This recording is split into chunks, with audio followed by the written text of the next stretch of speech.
ৰজা হৈ ৰাক্ষস মূৰ্তিৰে মানৱ নামত কলংক কিয় সানিছা দাদা?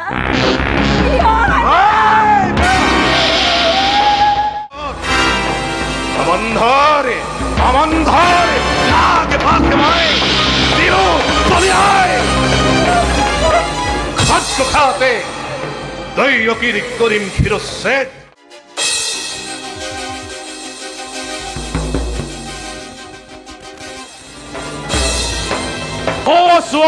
সকল মহারাজ কংস রাজসভালৈ আহিব ধৰিছে। কৰা হবে জয়ধ্বনি। জয় ভোজৰাজ কংসৰ জয় জয় ভোজৰাজ কংসৰ জয় জয় ভোজৰাজ কংসৰ জয় জয় ভোজৰাজ কংসৰ জয় ভোজৰাজ কংসৰ জয় ভোজৰাজ কংসৰ জয় ভোজৰাজ কংসৰ জয় ভোজরাজ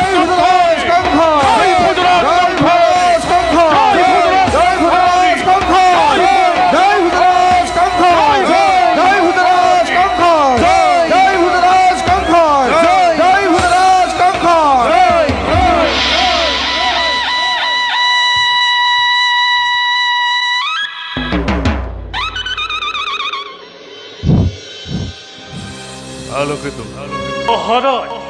মথুরার অধীশ্বর ময় জরাখণ্ড মানাদের নিকুতি সকল অঘাঘর বকাখুরাদে বীরগণে আনন্দরে বন্ধু বলি মুখ হরিষে গহন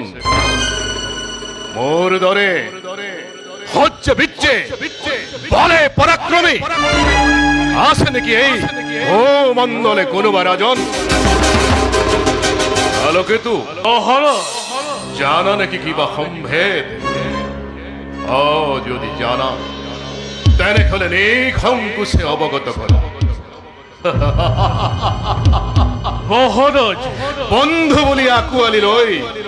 নিজ শক্তি মোরে রাখে মতো। মহারাজ আজ সমস্ত মথুরার প্রজাই আপনার এই গুণার কীর্তনতে হইছে অধীর। এই পৃথিবীর বক্ষতে এনে কোন রাজ্য নাই যে মথুরার হমে হয় তুলনা। আর মহারাজ সমস্ত প্রজাই আজি আনন্দ মনেই আপনার অনুগত্য করিছে স্বীকার।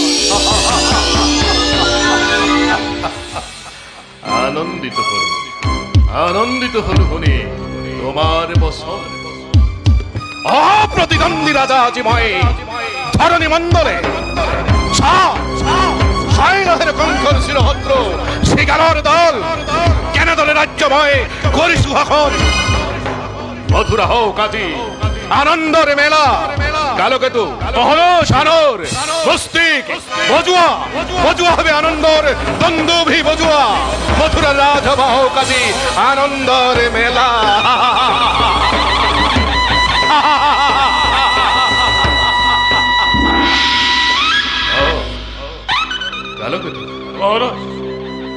দয়কীর বিবাহের সমর কামর সকলো যোগাড় করা হলে তুমি সকলোতে চকু দিবা। চাবাদাতে ভগ্নী দয়কীর বিবাহর অভ্যর্থনাত কোনো ত্ৰুটি থাকিব নোৱাৰে। তাৰ বাবে চিন্তাৰ নাই প্ৰয়োজন মহাৰাজ। মই সকলো খাদ্য সম্ভাৰ যোগোতাই ৰাখিছো আৰু বৰযাত্ৰীৰ বাবেও প্ৰয়োজনীয় সকলো সা সুবিধা মই প্ৰস্তুত কৰি ৰাখিছো মহাৰাজ। উপযুক্ত বীর তোমালোক রাজ্য জুড়ে খনুয়া দেখ বিবাহর জাননী দিয়া রাজভরানোর দুয়ার খুলি দিয়া অতিথি ব্রাহ্মণ বিজ্ঞজনক আমন্ত্রণ করা উৎসবর আয়োজন করা মহোৎসবর আয়োজন করা মহাকালীর ওই দয়কীর বিবাহ।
সম্প্ৰদান কৰিল ভগ্নীকে মই সুলক্ষণা সজ পাত্ৰৰ হাতত ভগ্নীপতি ৰূপে আহি মহন্ত্ৰ বসুদেৱে মোৰ ভোজ বংশৰ গৌৰৱ কৰিলে উদ্ধাৰ যদিও বা ভগিনীক যাচিম বিদায় নাই মোৰ অলপ বিখা ঠিকে আছো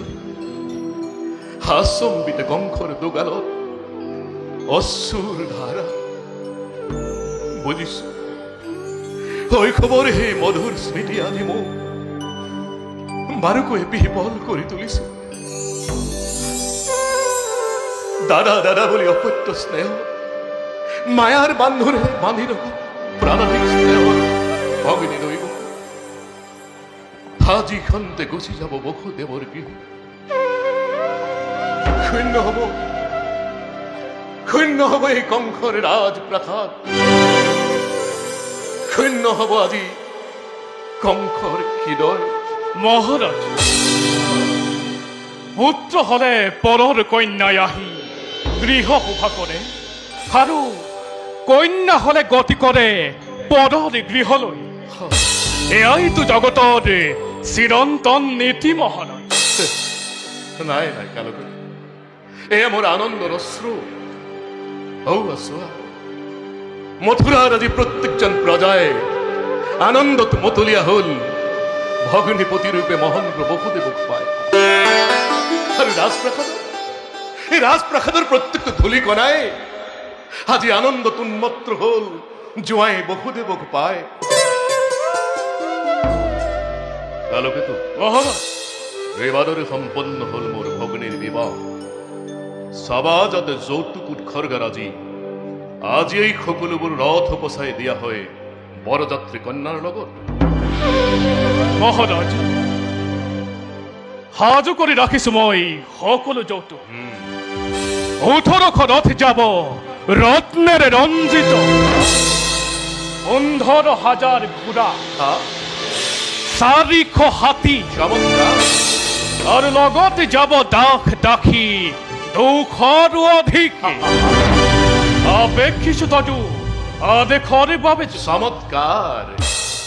চমৎকাৰ কালকেতো যোগ্য সেনাপতি তুমি মথুৰা ৰাজ নিজে মই ধৰি লৈ ৰথৰ বাগজুৰি বৰকন্যাৰ যাত্ৰাৰ ৰথ নে মাগুৱাই নবীম অপাৰ আনন্দ ৰথৰ চালক সংগী হৈ যাবা তুমি অস্ত্ৰ শস্ত্ৰ সুসজ্জিত হৈ আকাশৰ পৰা দেৱতাই চাই ৰব দয়কী বসুদেৱৰ বিদায়ৰ এই আনন্দ মহোৎসৱ কালকেতো মহাৰাজ জোঁৱাই তীক্ষ্ণ ঘোঁৰা দুটি কৰাকৈ সংযোগ শুভযাত্ৰা আৰম্ভ হব এই মুহূৰ্ততে তীক্ষ্ণ ঘোঁৰা হও ৰাখিছো কাকত মহাৰাজে ততালিকেই কৰিম সংযোগ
আশীৰ্বাদ কৰিছো দুয়োকে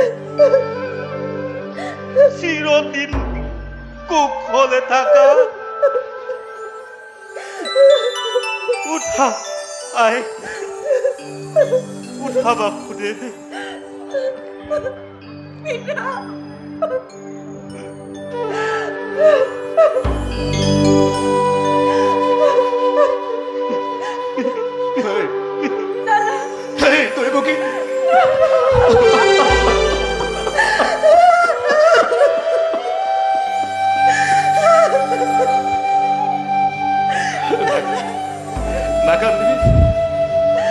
নাকান্দিবি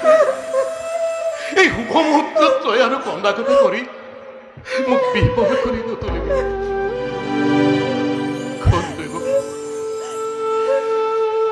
কৰ্তব্যৰ তাৰণাত পৰি কৰিছিলো যদি তোক মই কেতিয়াবা ৰুহ ব্যৱহাৰ এবাৰ মোৰ মুখলৈ চা সকলো পাহৰি পেলাম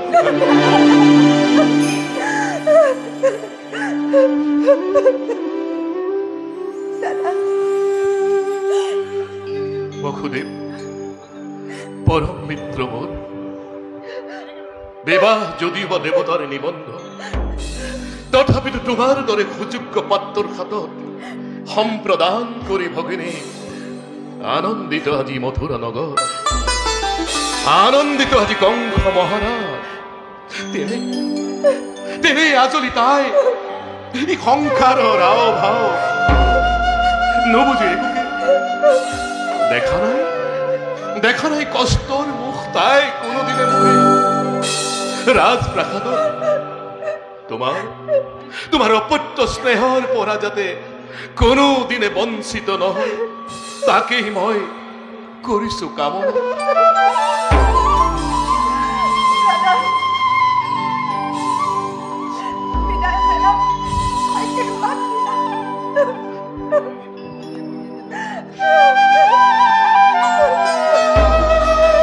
জীৱনৰ সৌহলগ্নৰ মহেন্দ্ৰ কংসই হিয়া ভৰা অযাচিত আশীৰ্বাদ যাচিছো দুই হৰ গৌৰী বসতি হওঁ কথা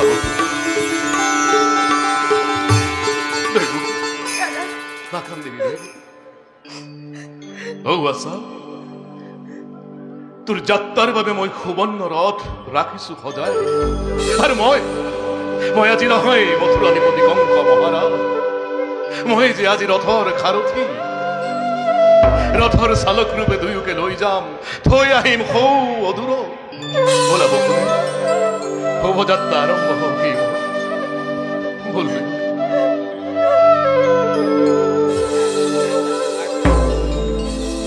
বলা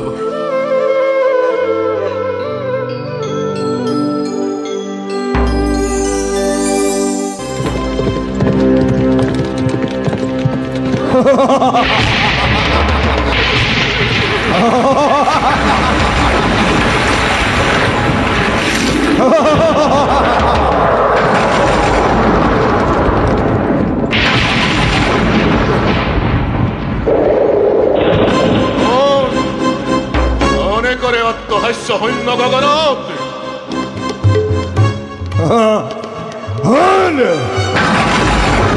হেলো মূর্খ কংস ওকে উদ্দেশ্য করে কয় কোন ভাই আর ইমান স্পর্ধা শ্রীদৈবকীর বিয়াপাতি মহাহমানুহে আপন বাহরাজ মূর্খ কংস তাই সেনহের ভগিন দূর হেই দৈবকীর গর্ভজাত অষ্টম সন্তানে সংহার করিব তুক অবলীলাক্রমে মরণর দিনটোর সমুচাপি আহে দিনে দিনে তারেই আজি অপূর্ব সূচনা তারেই আজি অপূর্ব সূচনা তারেই আজি অপূর্ব সূচনা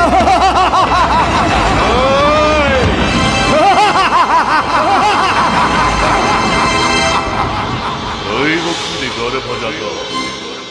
অষ্টম সন্তানে মোক কৰিব নিন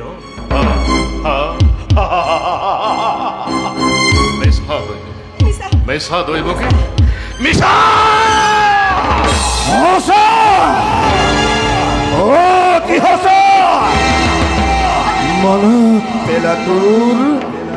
মনত পেলাটোৰ সেই ঝুটঝুটিৰ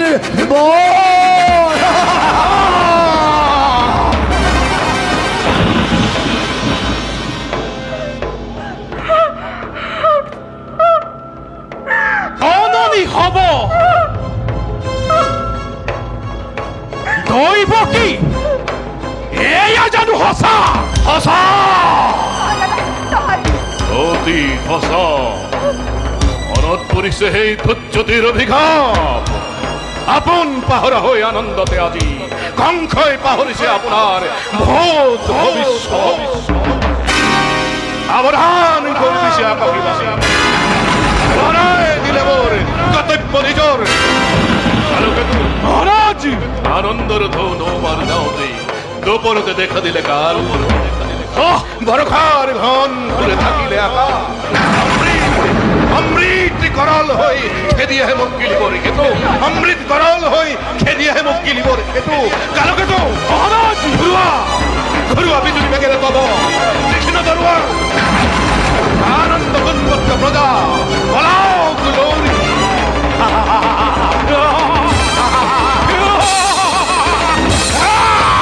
মিত্ৰমৰ কৰোণাই মিত্ৰমৰ কৰোণাই শত্ৰু শত্ৰু বাধ কৰা যাকে য'তে পোৱা এফালৰ পৰা বলিয়াদ তাল খাটি জোৰে জোৰে আনি মেলি দিয়া আনন্দৰ উৎসৱ হওক আজি শংকৰ ধুমুহা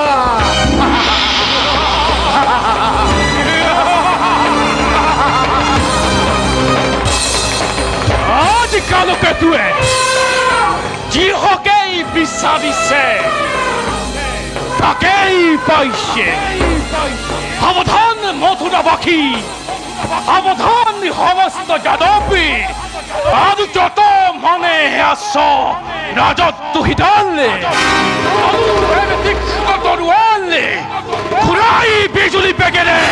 চাপিয়াই পৰিম মই প্ৰজা সমুদ্ৰত রক্ত প্লাবনে হব মথুরাতে মৃতদেহর ভরতে ভারাক্রান্ত হব পৃথিবী দয়াহীনে ক্ষমাহীনে দয়াহীনে ক্ষমাহীনে মাই কালকে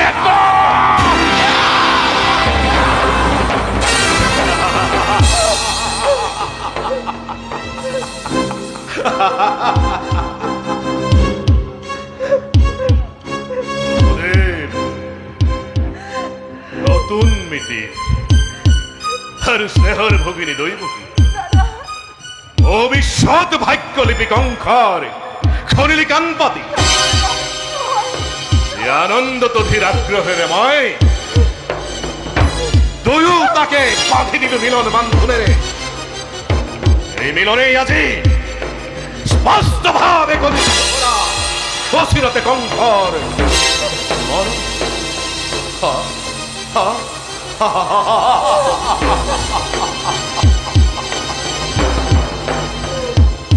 সেয়া ভৰা অপাৰ আনন্দ মই যি কৰিলো প্ৰদান তাৰে সুন্দৰ প্ৰতিদান অচিৰতে কংসৰ মৰম ঠিক কৰিবা বসুদেৱ অমৃতত কৰল উঠিল কৰল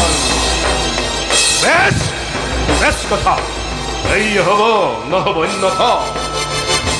স্নেহে মায়া মমতা মোৰ আছিল যত মানে বিসৰ্জিলো সকলোতে মই এটি মুহূৰ্তত অমন্ধৰে লাগ পাকে মই দিও বলিয়াই খাতে দৈয়কীৰ কৰিম ক্ষীৰোচ্ছেদ মুক্ত খাব খোজা কংসৰ জীৱনৰ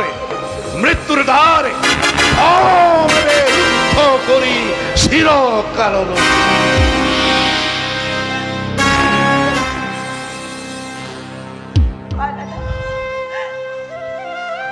কিবা হেতু ল'ব লাগে অনৰ্থক মৃত্যুদণ্ড আজি কিবা হেতু মথুৰাৰ নিৰীহ প্ৰজাই শাস্তি পায় বিনা অপৰাধে দাদা ৰজা হৈ ৰাক্ষস মূৰ্তিৰে মানৱ নামত কলংক কিয় সানিছা দাদা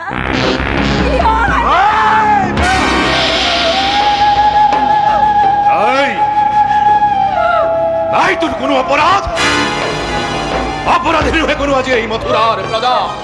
যত মানে অপরাধ এই মূর্খ কঙ্ক যত মানে অপরাধ এই মূর্খ কঙ্কর দেখি কুয়াবো কেবা সে মন্তব্য কোনে জানে কোনে কৰে কিবা অপৰাধ কবলৈ কি বা আছে মোৰ ৰঘুদেব কলে জানো শুনিবা সঁচাই ৰাজা তুমি সৰ্বশক্তিমান আশা কথা বসুদেব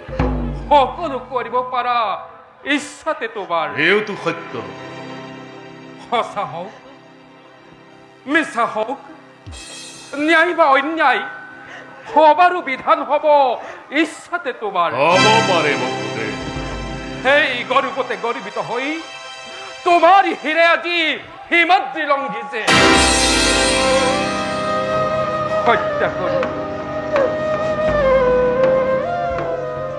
হত্যা কৰি ভগ্নী তোমাৰ নিজৰ মৰণকো ৰুধিব খুজিছা পরিহাস নালাগে করিব বসুদেব তোমার কথাই সঁচা বিলম্ব এই ঘটবদিঘিনী রাজাময় জানে ইচ্ছা মোর তেনে বিধান প্রথমতে দয়কিক করিম সংঘাত তার পিছন সম্ভাল ধরে এইবাদরে দয়কির গর্ভজাত অস্তমুখন্তরে সংখ্য করিব নিধন ওই পিতাসী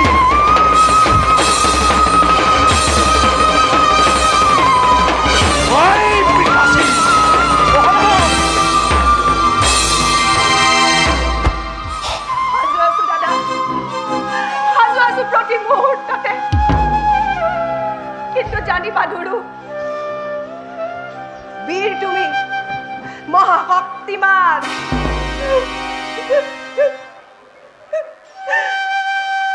তথাপিতো দেখা পাই আগন্তুক মৰণৰ স্বপ্ন প্ৰহেলিকা জীৱনৰে কঁপিব ধৰিছা ভয়ত সেই দৈৱকী মৃত্যুৰ ভয়ত বিচলিত নহয়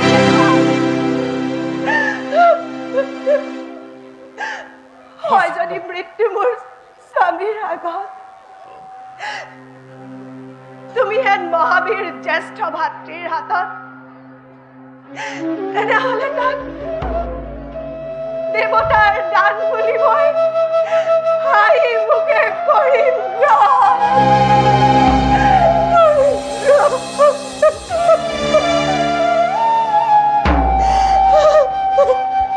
সঁচা কথা মহাৰাজ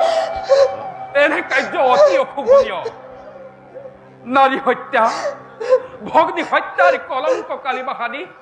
সত্য ৰখি তুমি বিনা প্ৰয়োজনে ৰঞ্জিত কৰিবা আবেগৰ বশৱৰ্তী হৈ কৰা যদি এনে নিষ্কাম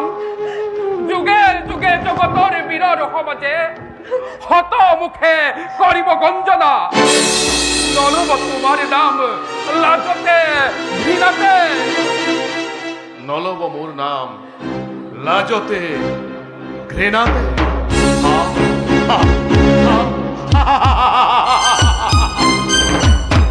আৰ তাৰে ভয় হাপ পুহি গাখীৰ খুৱাই এই কংস মহাৰাজ জগতত বীৰ বুলি দেব পৰিশ্বৰ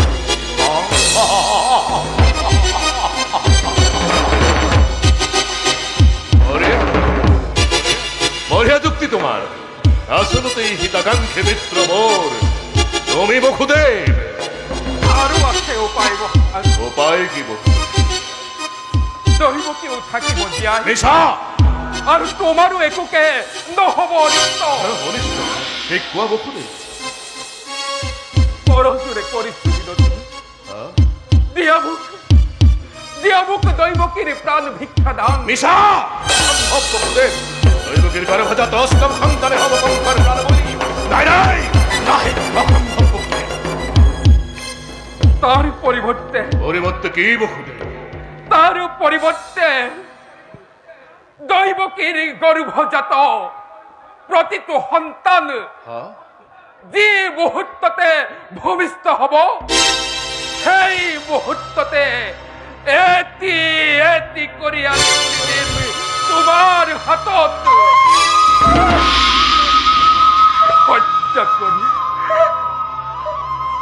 হত্যা কৰি সিহঁতক তুমি নিষ্কণ্টক হবা কামতে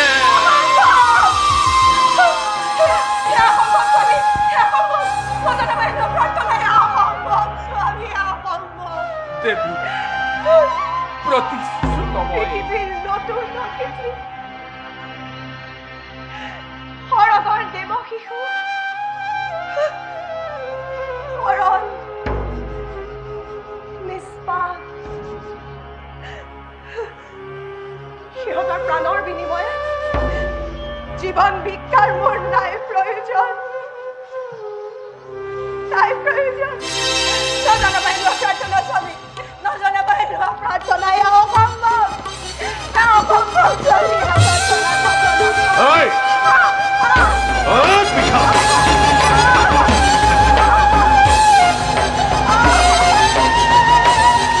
আমি সবকুদেব বারে পারিব প্রতিজ্ঞা নিজর বারে বিক্ষিব স্নেহ কাপড় সন্তান যদি পারা তাই মোর লপুয়া পুত্রী তোমার মুখলৈ চাই মুক্তি দিব পারো দৈবকী শক্তিধর নরপতি তুমি প্রজা আমি আশ্রিত তোমার দুর্বল আমার পৰা প্ৰতি মুহূৰ্ততে সকলো কাঢ়ি দিব পাৰা জীৱা আছে সকলো আমাৰ তথাপিও কওঁ শুনা মিছা মই নকওঁ কদাপি প্ৰাণন্তেও মই প্ৰতিজ্ঞা পালন কৰিম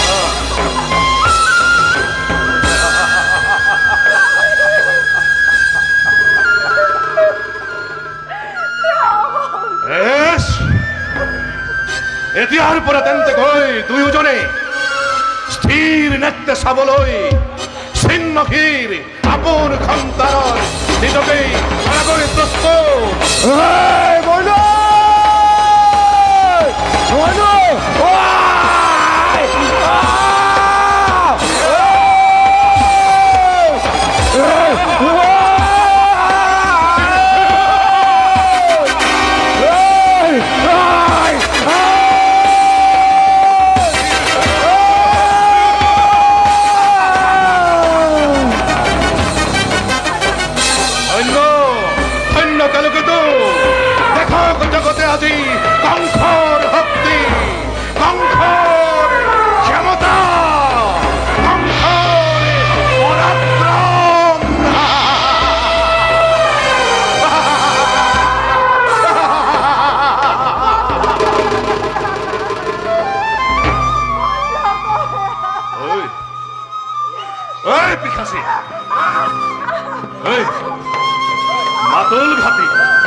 মাতুল ঘাটি সন্তানৰ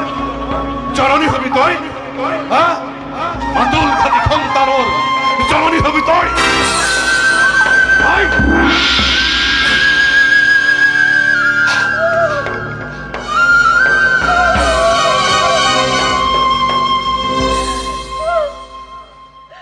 ভগৱান তুমি ক'ত ভগৱান নিচেই কাষতে দৈবকী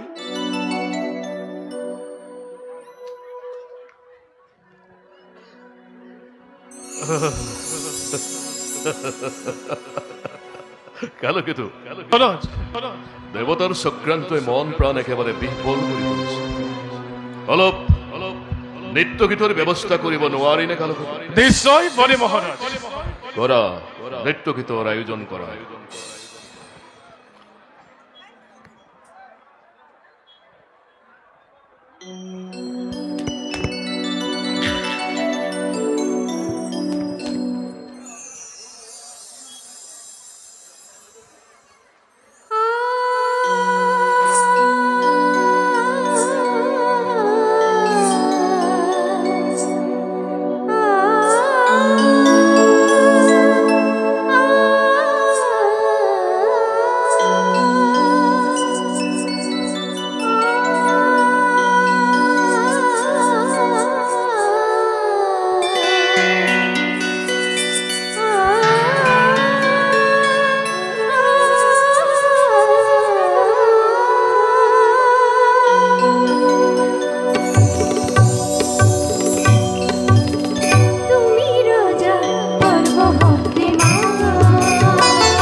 হ'ল কালকেতু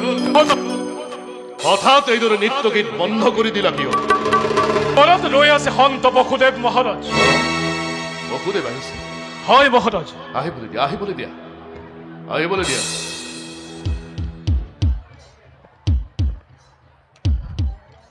হ'ল বসুদেৱ এই অসমত তুমি কিয় আহিলা মোৰ প্ৰমোদ কক্ষত মহাৰাজ পূৰ্বৰ প্ৰতিশ্ৰুতি ৰক্ষা কৰি হা লৈ আহিছো দৈৱকীৰী গৰ্ভজাত দৈৱকীৰ গৰ্ভজাত সন্তান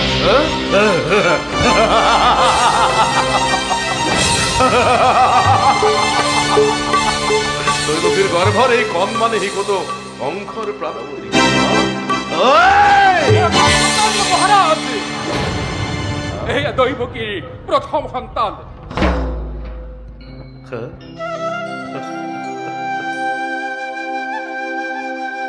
ইমান সুন্দৰ এই শিশু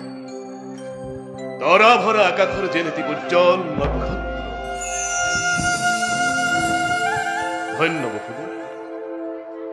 দৈৱকীৰ প্ৰাণৰ বিনিময় কৰি গলা যি অংগীকাৰ আখৰে আখৰে কৰিছা পালন আৰু ধন্য মোৰ ভগিনী দৈৱকী সদ্যজাত শিশু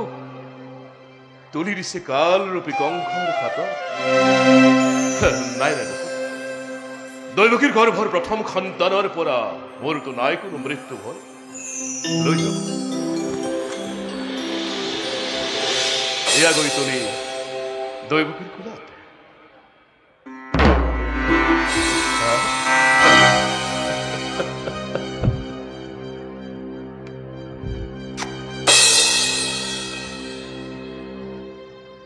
যোৱা বসুদেৱ দৈৱকী আখাৰে বাট চাই আছে সন্তান দিবা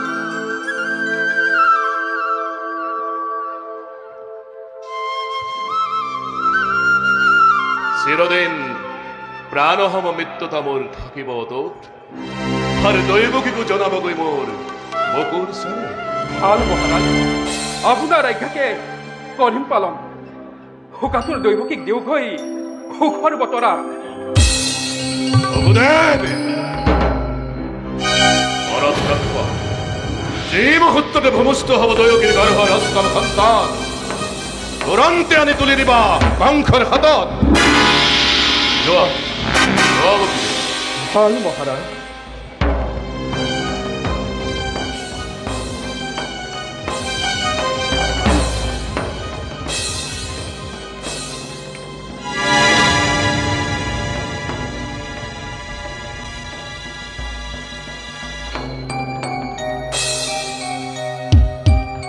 সহজা নন্দ হৰি সৰু বানন্দ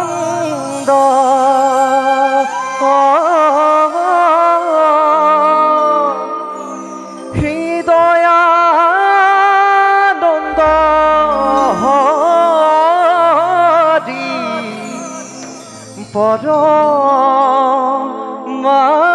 পৰমানন্দ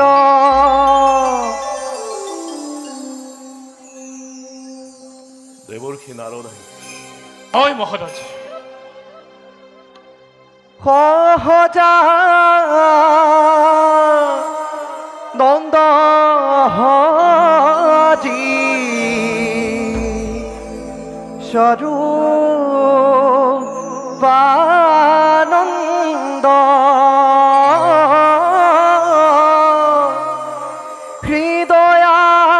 হৃদয়ানন্দ হৰি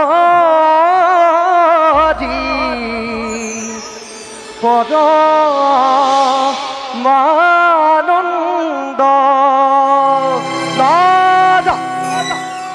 প্ৰণাম দেৱৰী আপোনাৰ আগমনে ধন্য কৰিলে আজি এই মথুৰা নগৰ যুৱৰাজৰ জয় হওক মহাৰাজ হঠাৎ দেখিলো কোলাত কেঁচুৱা লৈ বসুদেৱ ওলাই গৈছে কাৰেঙৰ পৰা দৈৱকীৰ বাহি বিয়াৰ দিনা হৈছিল এক অদ্ভুত দৈত্যবাণী দৈবকীৰ গৰ্ভজাত অষ্টম সন্তানে বোলে কংকক কৰিব নিধন নাৰায়ণ আৰু সেয়া আছিল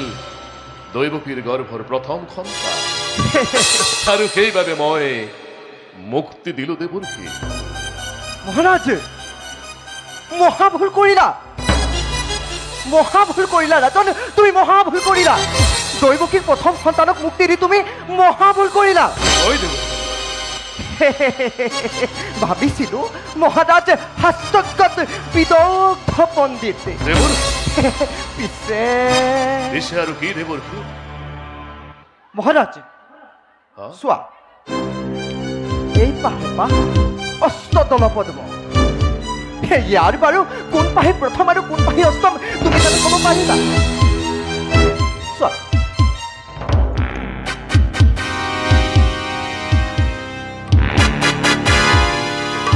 অস্পষ্ট দেৱৰ্ষী মহাৰাজ কৈছো শুনা ইয়াক যদি মনুষ্যৰ ফালৰ পৰা গণনা কৰোঁ প্ৰথম দ্বিতীয় চতুৰ্থ পঞ্চম ষষ্ঠ সপ্তম আৰু অষ্টম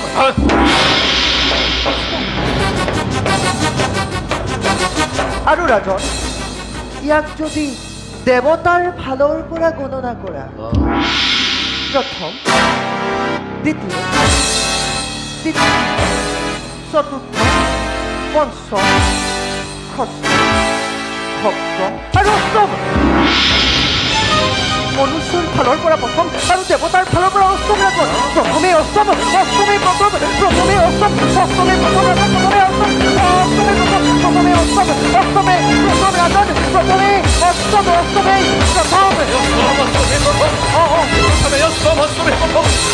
প্ৰথমে অষ্টম অষ্টমে প্ৰথম উপায় কি দেৱৰ্ষী উপায় কি উপায় আছে ৰাজন উপায় আছে তুমি দৈবকীৰ বসুদেৱী দৈবকীৰ প্ৰথম সন্তানক তুমি বধ কৰা আৰু বসুদেৱী দৈবকীক বন্দী কৰা মহাৰাজ বসুদেৱ দৈবকীক লোহাৰ জিঞ্জিৰি লগাই নিক্ষেপ কৰা মথুৰাৰ অন্ধকাৰ কাৰাগাৰত অনেক মহাৰাজ আৰু শুনা মহাৰাজ তোমাৰ পিতা উগ্ৰসেনো মোৰ পিতা তোমাৰ পিতা উগ্ৰসেনকো তুমি বিশ্বাস নকৰিবা ৰাজন তেওঁ সমস্ত মথুৰাৰ প্ৰজাৰ লগ লাগি তোমাৰ বিৰুদ্ধে ষড়যন্ত্ৰ কৰিছে তোমাৰ বিৰুদ্ধে ষড়যন্ত্ৰ কৰিছে গতিকে তেওঁকো তুমি অতি সোনকালে বন্দী কৰা আৰু ৰাজতন্ত্ৰ হাতত তুলি লোৱা তেন্তে সেয়ে হ'ব। মহাৰাজ এতিয়া মই আহিলো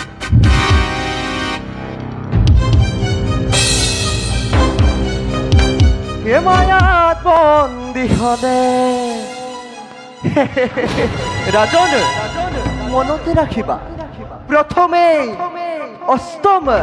আৰু অষ্টমে প্ৰথম প্ৰথমে অষ্টম অষ্টমে প্ৰথম ৰাজন মই এতিয়া আহিলো নাৰায়ণ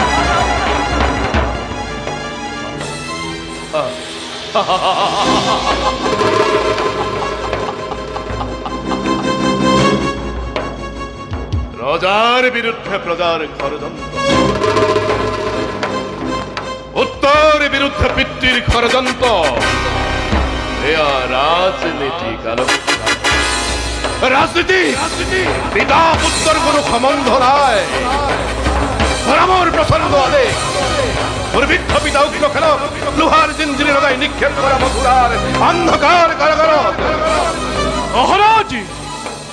আপনাৰ আদেশ পালে কেবল উগ্ৰসেনাই কিয় সমস্ত মথুৰাৰ যাদব গাঁৱত মই টপ টপকৈ জুই জ্বলাই দিম ইহঁতৰ শস্য শ্যামলা খেতি পথাৰ শীতল কুঞ্জ কুটিৰি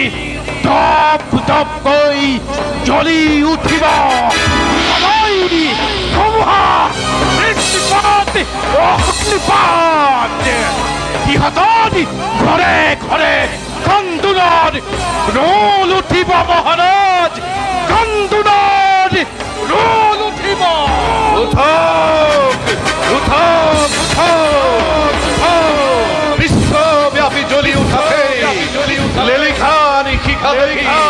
কংসৰ কুঠাচিত দানৱ আত্মা দীপ্ত হৈ আনন্দৰ আত্মহাস্য হওক।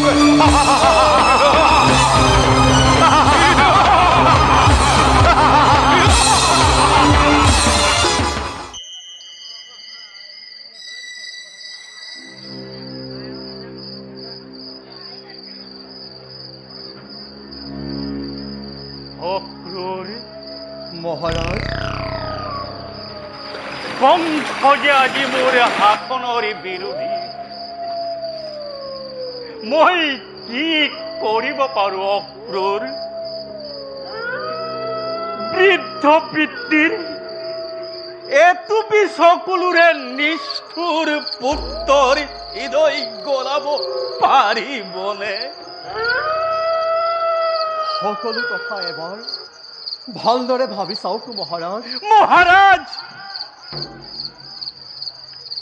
মহাৰাজ বুলি কৈ মোক কিয় লাজ দিয়া? মই যে আজি পুত্ৰৰ হাতত বন্দী, মোৰ হাতৰ পৰা কেতিয়াবাই ৰাজদণ্ড কাঢ়ি লৈ গল। মহাৰাজ নহলে অক্ৰূৰ, মই এতিয়াও মথুৰাৰ ৰজা হৈ থকা হলে মথুৰাত জানো প্ৰজাসকলৰ চকুৰ পানীৰে ধাৰ বব পাৰিলে? সঁচাকৈ মথুৰা আজি অৰাজক। কংসৰ নিষ্ঠুৰ শাসনত মথুৰাবাসী আজি জৰ্জৰিত। যাদৱসকলৰ নেতা বসুদেৱ আজি বন্দী। প্ৰজাসকলৰ ন্যায্য অধিকাৰ ভৰিৰে মোহাৰি তোষামোদকাৰী ৰাজ কৰ্মচাৰীসকলৰ স্বেচ্ছাচাৰিতাক সকলো প্ৰকাৰে প্ৰশ্ৰয় দি কংসই আজি গাৰ বলেৰে ৰাজ্য শাসন কৰিছে। ন্যায় বিচাৰ পাবলৈ বুলি প্ৰজাসকলে ৰজাৰ আগত অভিযোগ কৰিলে নিজে সৰ্বশান্ত সৰ্বহাৰা হৈ চকুলো টুকি উলটি আহিব লাগে মহাৰাজ। ইয়াৰ প্ৰতিকাৰ কোনে কৰিব মহাৰাজ? সমগ্ৰ মথুৰাবাসীৰ হৈ মই আপোনাক কৰজোৰে কৰিছো মিনতি। আপুনি কংসকে এবাৰ শেষ অনুৰোধ কৰি চাওক মহাৰাজ। একো লাভ নাই অক্ৰূৰ, মহাৰাজ একো লাভ নাই। আজি যদি পিতৃৰ কথা পুত্ৰই শুনিলেহেঁতেন, প্ৰজাৰ নিবেদনত ৰজাই কাণ দিলেহেঁতেন, তেন্তে জানো এই বৃদ্ধ উগ্ৰখেল বন্দীশালত পচিব লাগে?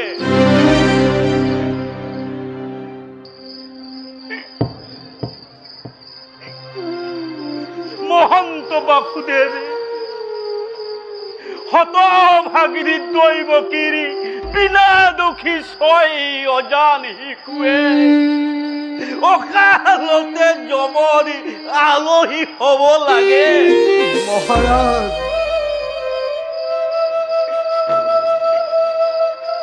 আজি এই বৃদ্ধ উগ্ৰখেলৰ অনুৰোধ এটা সামান্য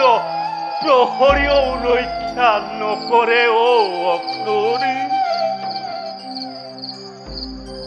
মহাৰাজ মহাৰাজ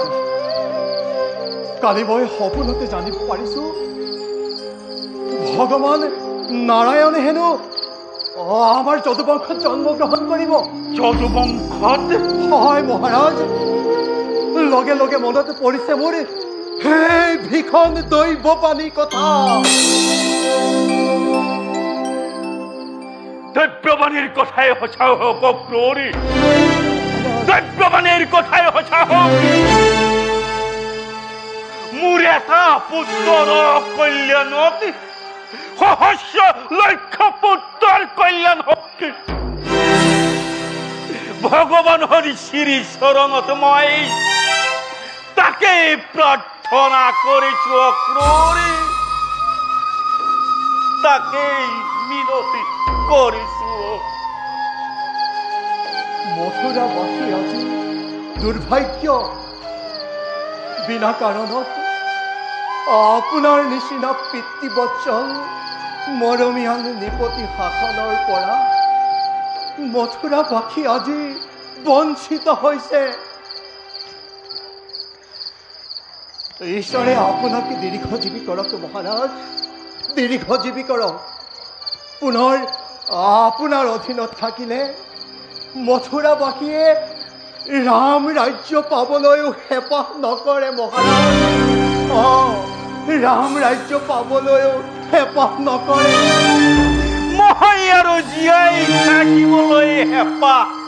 নকৰো মহাৰাজ। মৃত্যুৱেই মোৰ বাবে আজি শ্ৰেষ্ঠ মহাৰাজ। প্ৰজাপালক ৰজা যদিও মই অতীতৰ কথা তথাপিও ক্ৰূৰ মহাৰাজ, মোৰ চকুৰ আগত প্ৰজাসকলৰ অত্যাচাৰে সহ্য কৰি থকাটো বৰ কঠিন হৈ পৰে। মই চাই থাকিব নোৱাৰো। পিতৃৰ আগত পুত্ৰৰ যন্ত্ৰণা, ৰজাৰ আগত প্ৰজাৰ অত্যাচাৰ,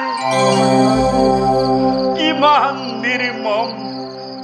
কিমান কৰুণ মই তাক আজি ভালদৰে উপলব্ধি কৰিছো।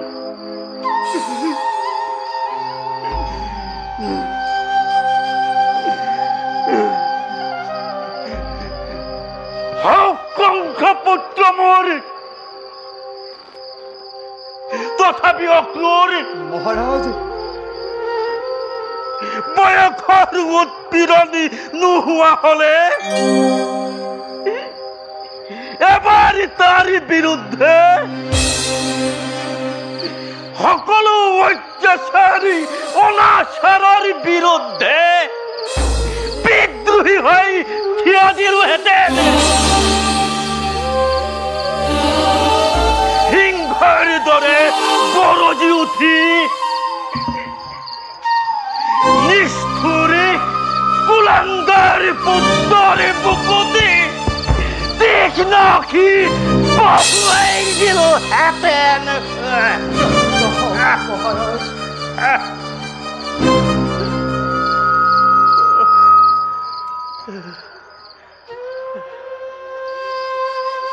কিন্তু মই যে আজি সেই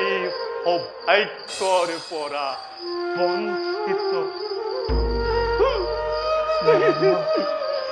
সকলো অসহায় শিশুৰ দৰে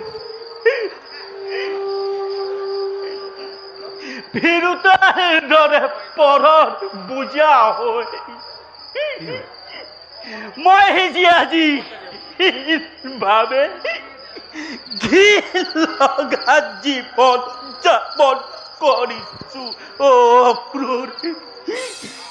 ঘিণ লগা জীৱন যাপন কৰিছো। সকলো নিয়তিৰ লীলা মহাৰাজ।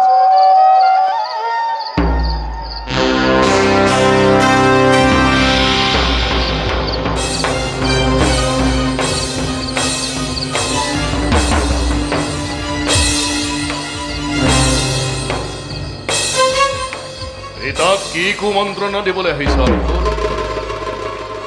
তোমালোকে যিমানেই মোৰ বিৰুদ্ধে ষড়যন্ত্ৰ নকৰা, ইমানেই কিন্তু দুৰ্ভগীয়া কংসৰ কপালত সৌভাগ্যৰ পদুম ফুল ফুলিব লাগিছে।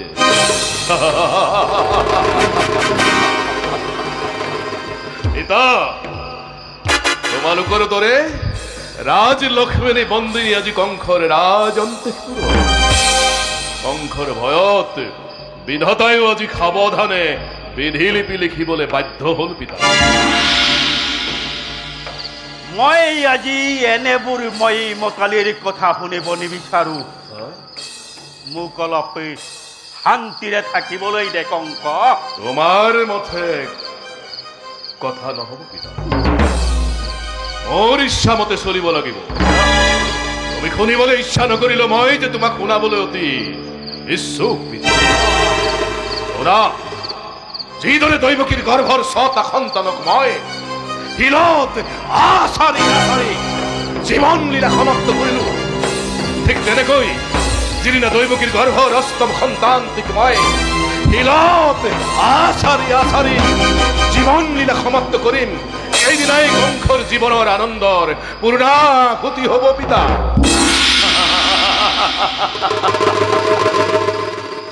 এই দিনলৈ আৰু বেছি দিন অপেক্ষা কৰিব নালাগে পিতা এই শুভ দিন অতি সমাগত দৈৱকীৰ আসন্ন প্ৰসৱৰ সময় নিচেই ওচৰত বসুদেৱ দৈৱকীৰ দুখ কি দুখত তেওঁলোক আজি বন্দী কংক কেৱল বন্দীয়েই নহয় পিতা প্ৰহৰীৰ সতৰ্ক দৃষ্টিৰ মাজত শৃংখলাবদ্ধ দুয়োজন নাই নাই তুমি একো চিন্তা নকৰিবা কংখৰ প্ৰাণবলী আগমনৰ নিমিত্তে মই সকলো আদৰ অভ্যৰ্থনা সম্পূৰ্ণ কৰি ৰাখিম কংখৰ প্ৰাণবলী আগমনৰ নিমিত্তে শত সহস্ৰ দ্বাৰক্ষীহে নহয় স্বয়ং মথুৰাধিপতি কংসই আজি বিনিত্য ৰজনী যাপন কৰিছো পিতা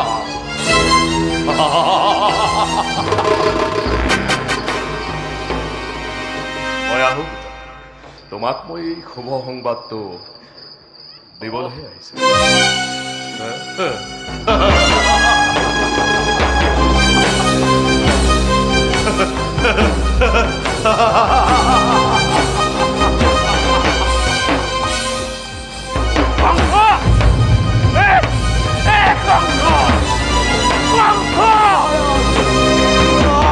মহারাজ শান্ত হোক মহারাজ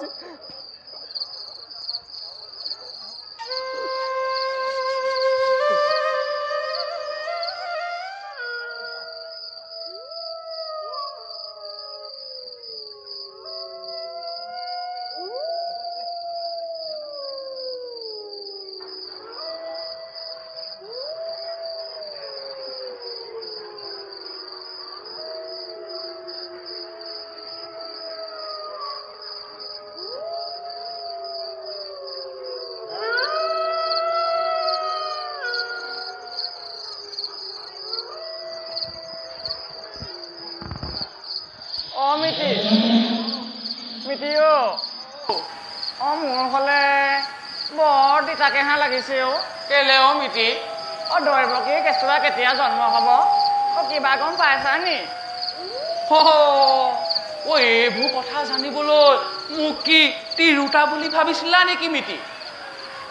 ৰজাৰ হুকুম পহৰা দে দি থাকিম দি আছো নহয় হে মিতি কিয় মিতি তেনে দৈৱকী কেঁচুৱা জন্ম হলে আমি আজৰি পিছে তুমি এই মানুহজনী দেখিও বুজি পোৱা নাই নে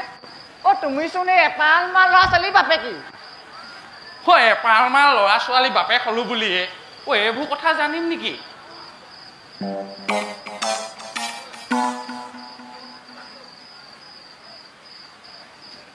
মিতি দিয়া দিয়া পঢ়াকে দিয়া সেই শুনাচোন মিতি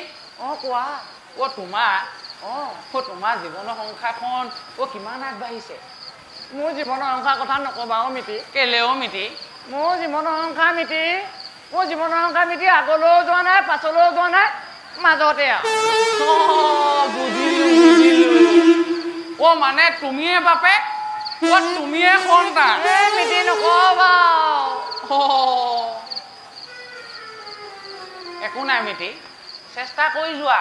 চেষ্টা অসাধ্য একো নাই কিবা লাগিলে মোক কবা তোমাক কেলে কম মিতি কি কথা কোৱা এনেকুৱা কথা নকবা নেক্সট টাইম তেনে কোৱাচোন মই তোমাক কেনেদৰে সহায় কৰিব পাৰোঁ মিতি মিতি উপায় এটাকে দিয়া উপায় নে সহায় লাগে উপায় মিতি উপায় উপায় ৰ'বা মিতি অলপ ভাবিব দিয়া ৰ'বা ভাবা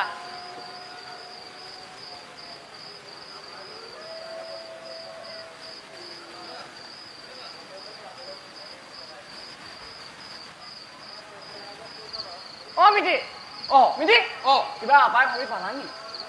এটা উপায় পাইছো মিতি তুমি আকৌ ক'লে বেয়া পোৱা বা নেপাওঁ মিতি কোৱা ক'ত কথা এটা সুধিম বেয়া পাবা নেকি মিতি সুধা শুনা এইফালে আছোন এইফালে তোমাৰ পহৰা কেতিয়া পৰে ৰাতি ঘৰলৈ কেতিয়া যোৱা ৰাতিপুৱা ঘৰত গৈ কি কোৱা কৈ দিওঁ আকৌ ৰাতি পহৰা আকৌ ৰাতিপুৱা ঘৰলৈ যোৱা আকৌ দিনত শুই দিয়া এনেকে যদি লোকৰ সংখ্যা পহৰা দি থাকা নিজৰ সংখ্যা ক'ত আগবাঢ়িব তুমি থাকা মই যাওঁ ক'ত যোৱা সংখ্যা পঢ়োগে আজি নালাগে কাইলৈৰ পৰা চেষ্টা কৰিবা এতিয়া পহৰা দিয়া দে মিতি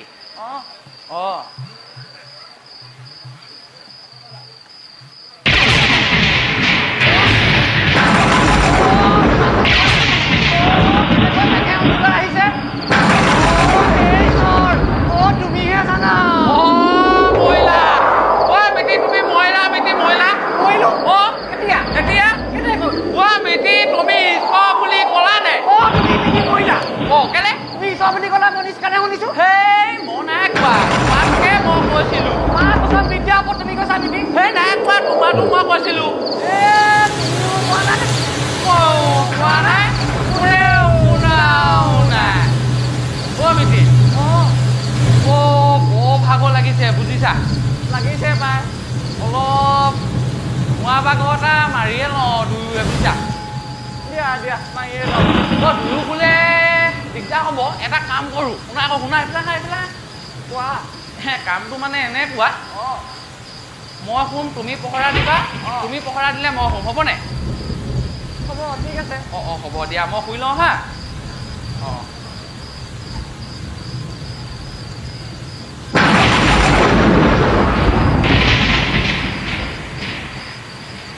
তুমি পহৰা দিবা মই শুম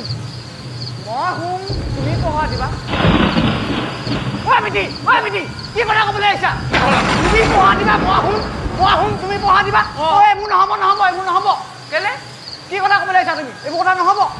সমানে পহৰা দিম সমানে দিবা নহ'লে এটা কামকে কৰোঁ এনেও এই ৰাতিখন কাৰাগাৰ চাবলৈ নাহে বুজিছা দুয়ো শুই থকাই ভাল লগতে শুওঁ নহ'লে দিয়া এইফালে ইয়াতে দুয়ো শুই থাকোঁ আৰু বৰ ভাগৰ লাগিছে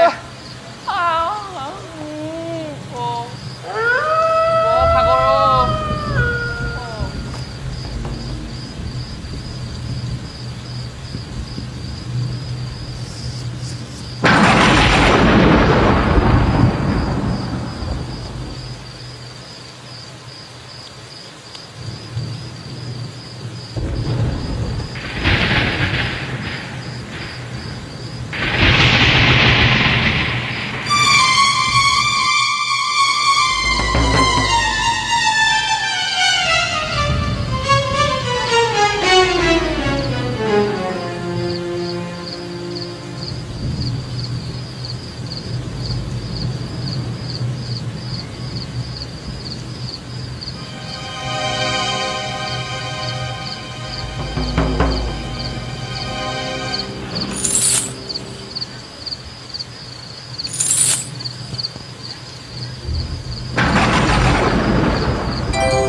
হাতৰ পৰা শিকলি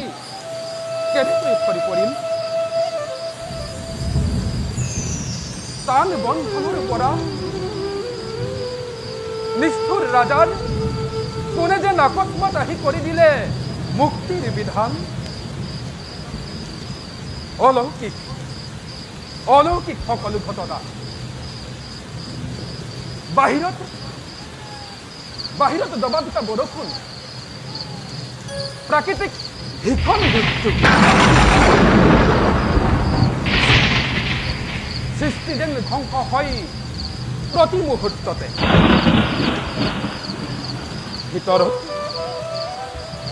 ভিতৰত মই আৰু দৈৱকী আছো যেন দুটি প্ৰাণী এই ধৰাত অন্ধকাৰ কাৰাগাৰো হলেবে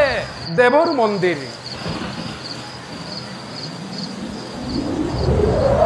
ৰাখি ৰাখি ফুলৰ সুঘ্ৰাণ ধূপ ধূনা চন্দনৰ গন্ধ বাঢ়ি আহি চতুৰ্দিশ কৰে সুবাসিত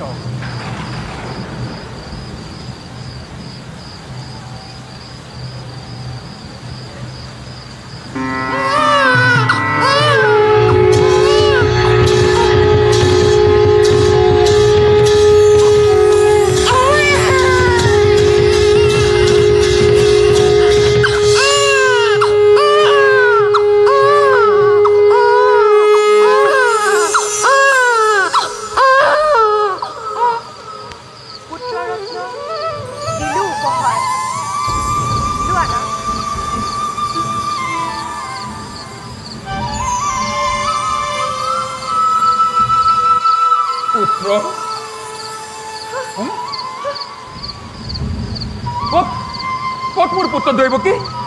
ক'ত মোৰ পুত্ৰ দৈৱকী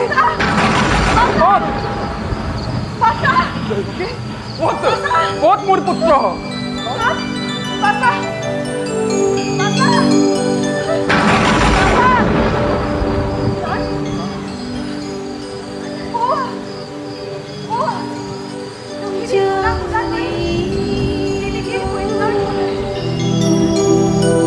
দৈৱকী কি পুণ্য দৈৱকী এই যে আমাৰ সহস্ৰ জনমৰ কঠোৰ তপস্যাৰ ফল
সুন্দৰ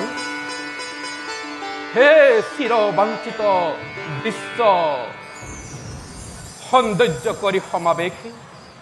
সকলো জ্যোতিৰে কৰি মুক্ত সমাবেশ ভুৱন মোহন ৰূপ দেখুৱাই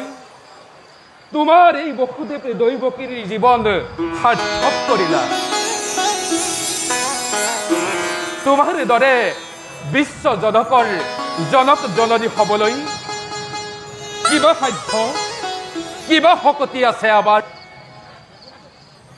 বিৰাট ক্ষুদ্ৰ আমি, তুচ্ছ আমি। হে প্ৰভু, লোৱা এবে শতকোটি প্ৰণিপাত, কিন্তু কি পৰা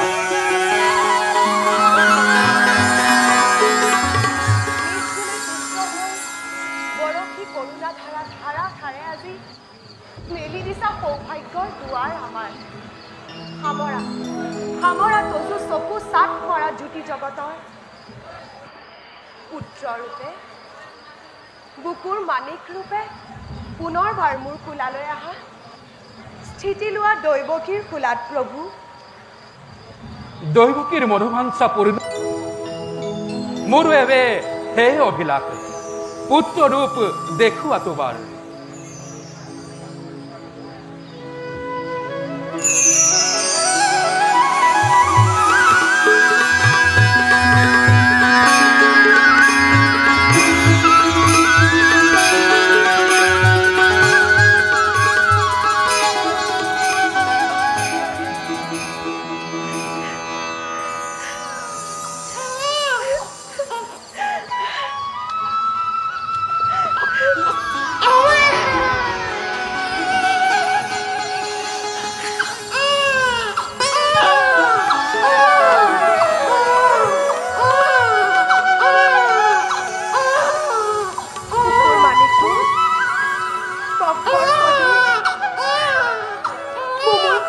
তুমি দৈৱকী শিৰাই শিৰাই ঢালি দিলা অমৃতৰ সুৰ, সঞ্জীৱিত হল মৃত প্ৰাণ।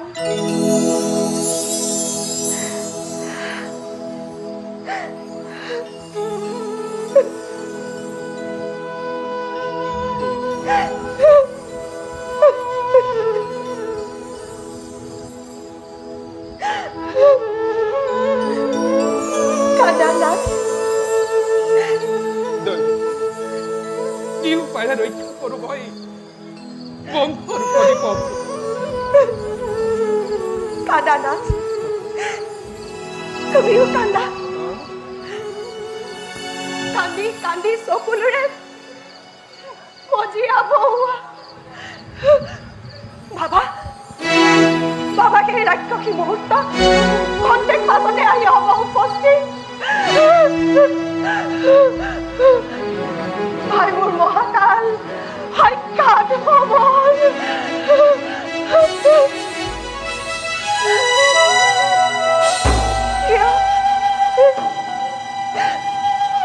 কিয় বাছা জন্ম ললি খন্তেকৰ হেতু?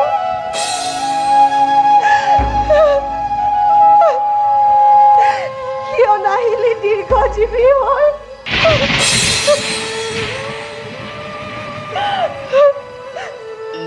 কিবা হেতু জন্ম ললি দৈৱকীৰ গৰ্ভত? পাপৰ ফল আমাৰ পূৰ্ব জনমৰ, দেৱতাৰ হাও লাগি জ্বলি যায় পুনৰ সংসাৰ।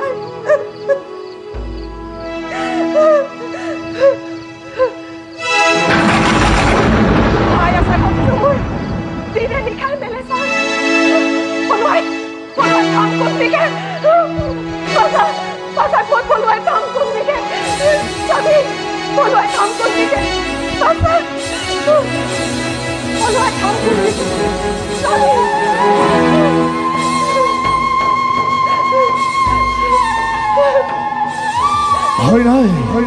হয় নাই দৈৱকী, জন্মিছে মৃত্যুঞ্জয়ী অমৰ সন্তান।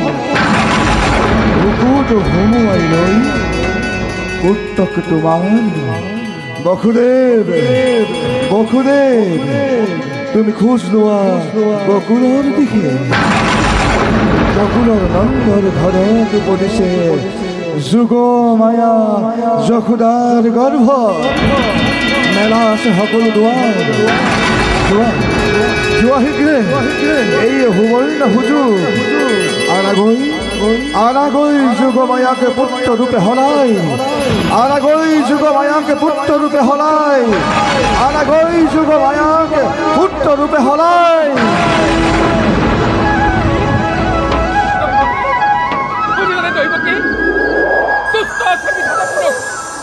কি কৰিব পাৰে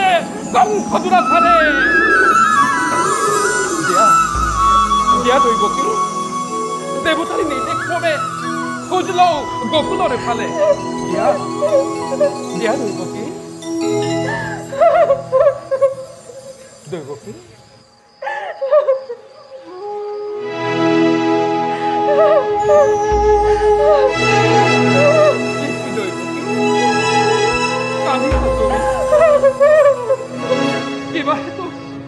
কিবা হেতু আনন্দত বিষাদৰ ৰেখা বুচোৱা দৈৱকী ৰিহাৰ আচল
দেখি ভয়ে উৰ্মিৰ বসুদেৱ ভয় ভৈলা মনে দেখিবা দিল মাজে পাৰ ভৈলা যদু ৰাজে দিল গোপাল হলে দিল গোপাল হলে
উৰণ বুৰণ আৰু গজন ভ্ৰমণ জগতৰ চাৰিমুঠি জীৱই মহাসুখে নিত্য দেৱীৰ কুলত লোভিছে দুৰ্ভগীয়া কংস তই নাই তোৰ কপালত সেই সুখ লিখা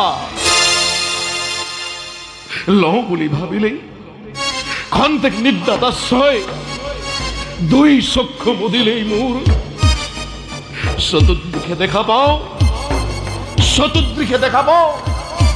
জ্বলন্ত কিতান্ত সঠিক হিৰ তুলমি থকা তীক্ষ্ণ তৰোৱাল দৈৱকীৰ গৰ্ভজাত সেয়া অষ্টম সন্তান দৈৱকীৰ গৰ্ভজাত সেয়া অষ্টম সন্তান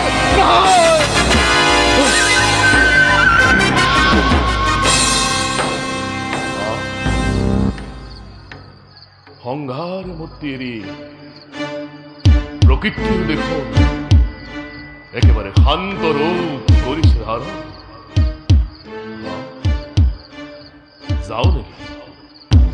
যাওঁ নেকি কাৰাগাৰলৈ চাবলৈ প্ৰাণ বৈৰী মোৰ মহাৰাজ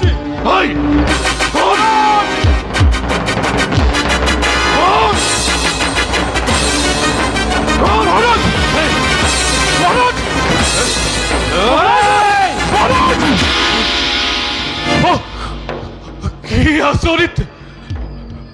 মহাৰাজ আজি মোক চিনিব পৰা নাই পাৰিছো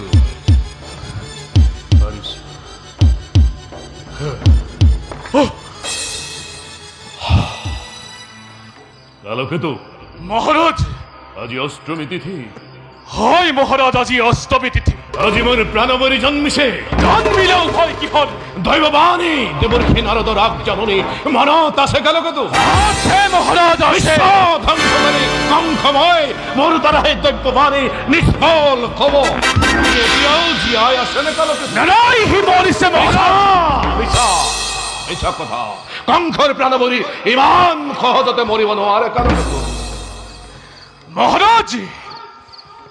দেৱতা বিলাক আপোনাৰ হিতাকাংক্ষী নহয় সিহঁতে আপোনাক কি বাৰে বাৰে প্ৰতাৰণা কৰিছে আৰু কালকেতুক প্ৰতাৰণা কৰাটো জানো ইমান সহজ তাৰেই নিমিত্তে আজি মথুৰাত যিমান বিলাক সন্তানৰ জন্ম হৈছে সকলোকে মই হত্যা কৰিছো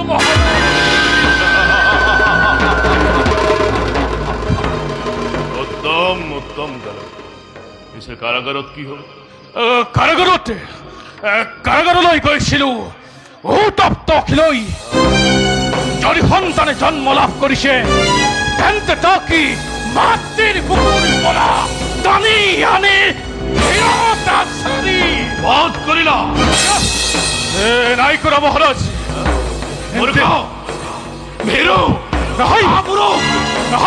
নহয় মহাৰাজ দেখো যে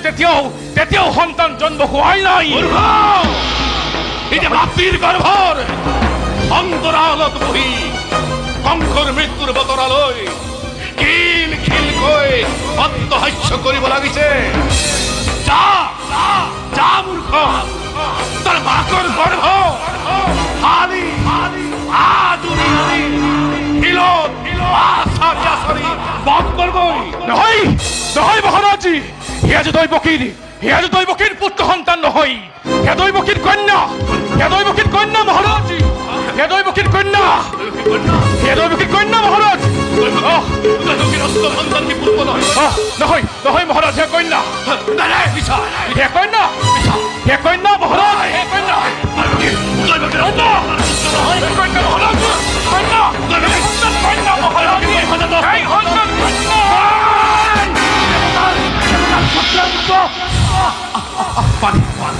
মহাৰাজ মহাৰাজ পানি মহাৰাজ মহাৰাজ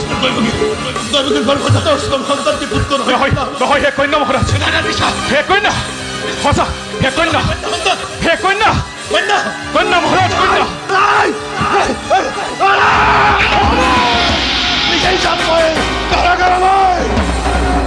বালক বালক মহাৰাজ বালক মহাৰাজ চাই আহিব সেয়া হে দৈবকীৰ কন্যা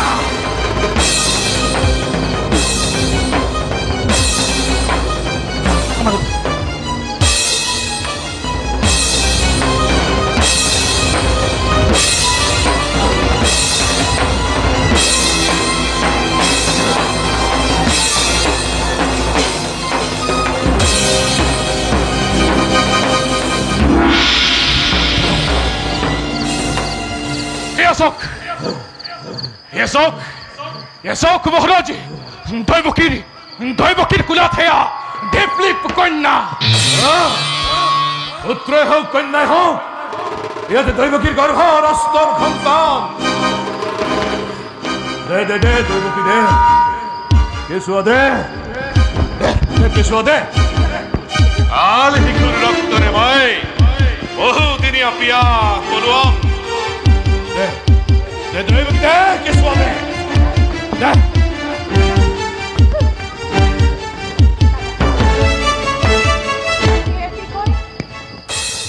অজান শিশু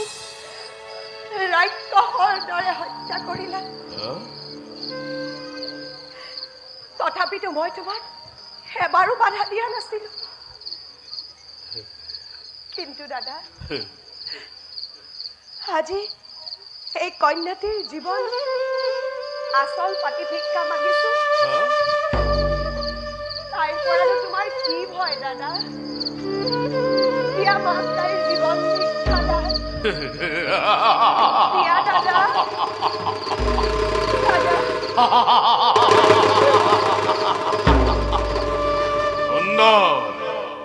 সুন্দৰ অভিনয় দৈবকী তিৰোতাৰ চকুৰ পানীয়ে কংসক কদাপিতো কৰ্তব্য বিমুখ কৰিব নোৱাৰে দৈবকী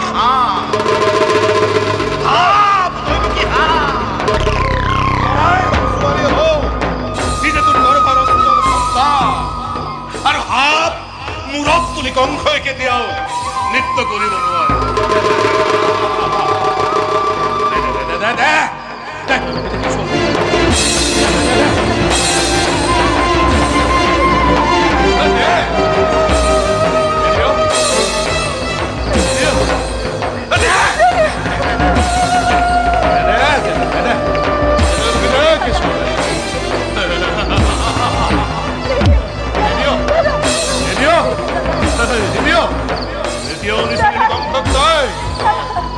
বুলিছো নহয়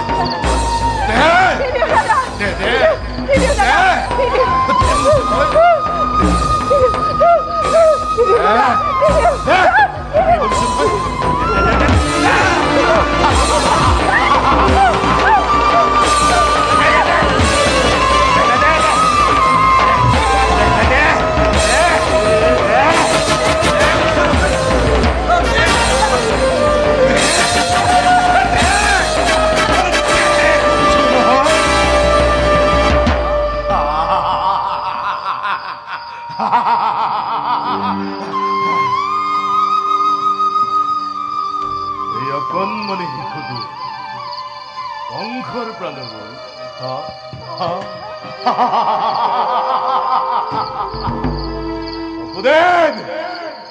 কি হল তুমি দেখোন প্ৰস্তৰ মুক্তিৰ চাই ৰলা আৰু ঘণ্টা সময় চাই ৰোৱা হও বাধ্যভূমিলৈ বিবাদৰে তোমালোকৰ এই কন্যা সন্তানটিকে মই শিলত আচাৰি আচাৰি জীৱন লীলা সমাপ্ত কৰি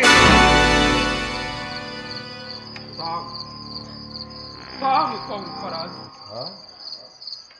এই দুচকুৰে নিমিষ নকৰাকৈ 6টি পুত্ৰৰ মৃত্যু যজ্ঞ চাইছিল আৰু এই দুচকুৱে 6খন নতুন সৃষ্টিৰ প্ৰলয় দেখা পাইছিল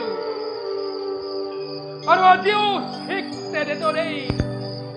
অষ্টম পুত্ৰৰ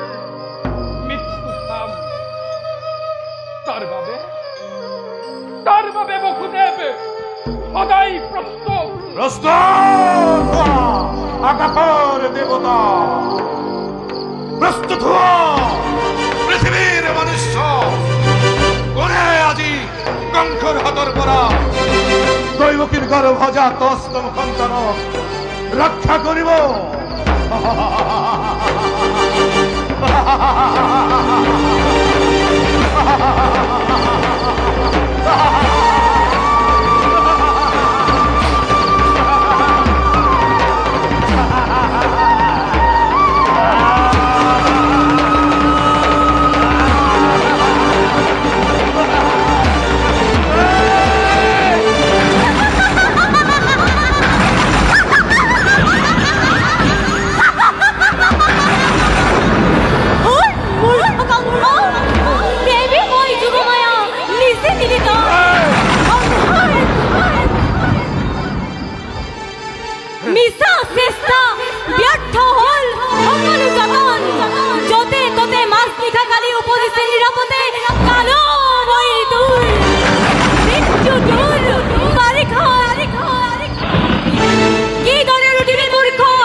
কঙ্করে বুকুর জ্বলিগল জ্বলিগল পুরিগল পুরিগল মোর সমস্ত হরি কারকে তো মহারাজ দিয়া মহারাজ